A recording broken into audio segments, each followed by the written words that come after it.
నమో భగవతే వాసుదేవాయ.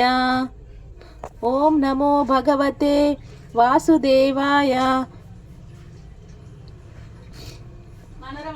ఓం నమో భగవతే వాసుదేవాయ.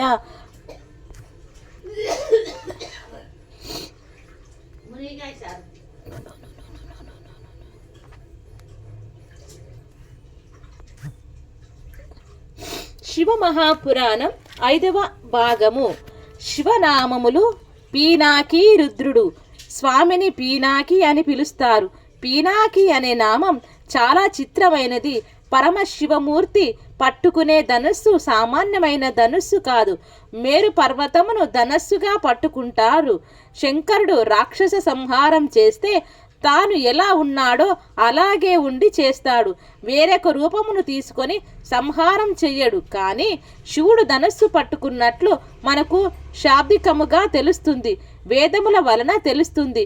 యజుర్వేదంలో శ్రీ రుద్రం నమస్తే రుద్రమన్యవ ఉతోక్త ఇషమే నమః అని ప్రారంభమవుతుంది.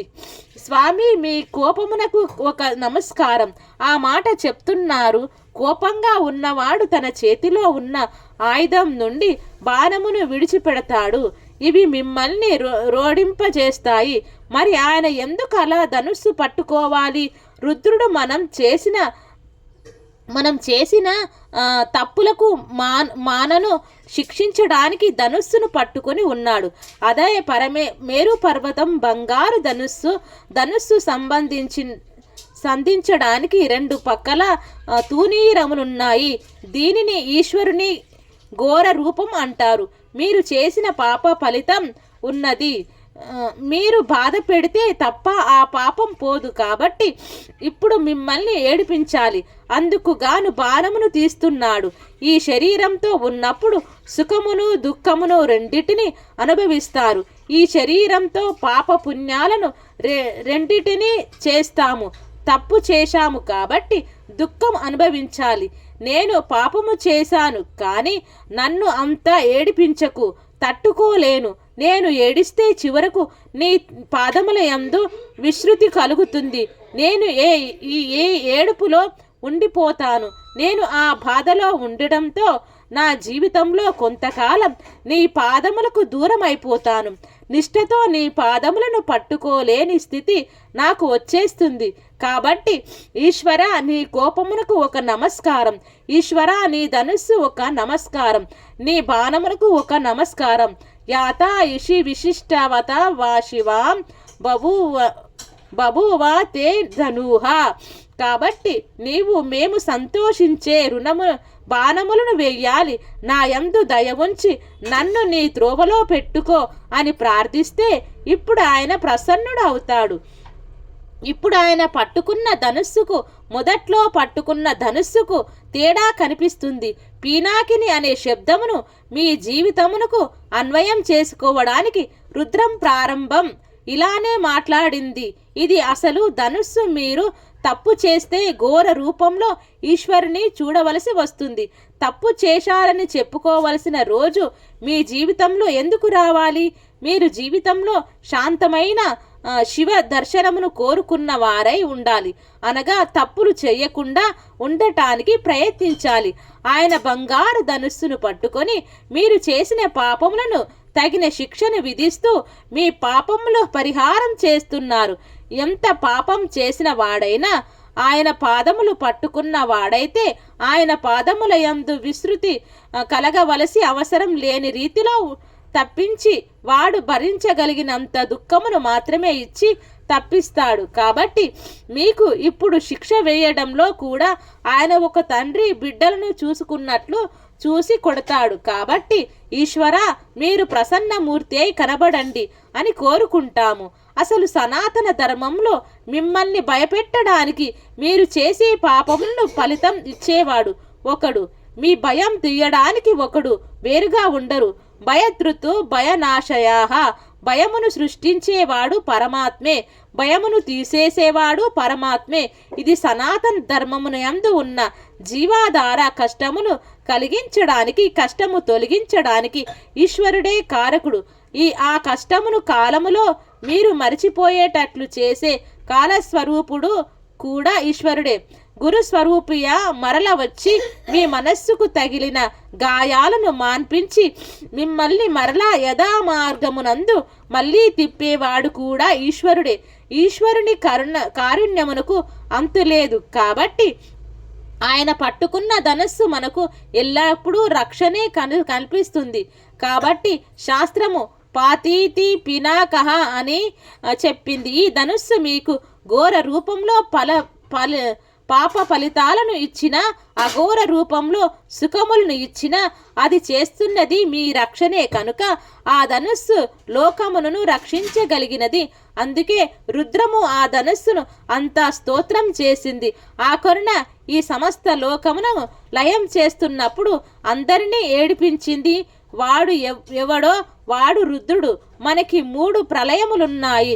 నిత్య ప్రళయము నిద్ర పట్టేటట్లుగా ఈశ్వరుని మిమ్మల్ని అనుగ్రహించి మీకు సుఖమును కలిగించడం నిత్య ప్రళయము. రెండవది ఆధ్యాత్మిక ప్రళయము. బాగా సాధన చేసి భక్తితో భగవంతుని చేరుకోవడానికి అడ్డంగా ఉన్న ప్రతి బంధములను గుర్తించి వాటిని తొలగ తీసుకొని భక్తితో కూడిన కర్మానుష్ఠానం చేత ఈశ్వరానుగ్రహముగా జ్ఞానముగా పొంది అద్వైత సిద్ధి చేత మోక్షానందమును పొందేటట్లుగా యోగ్యతను సంతరించుకున్నవాడు. ఈశ్వర కటాక్షం చేత మోక్షముడు పొందడమే అంత్యాధిక ప్రళయము. ఇది కూడా ఈశ్వరానుగ్రహమున వలనే సిద్ధిస్తుంది.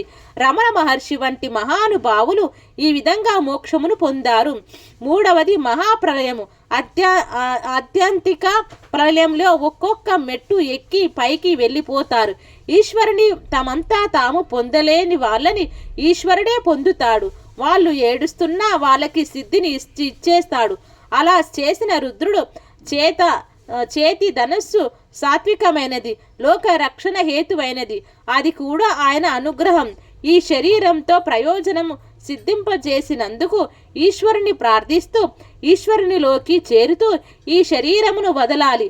ఇందు నిమిత్తం ధర్మమును పట్టుకోవాలి. ధర్మం తప్ప వేరొక మార్గం లేదు.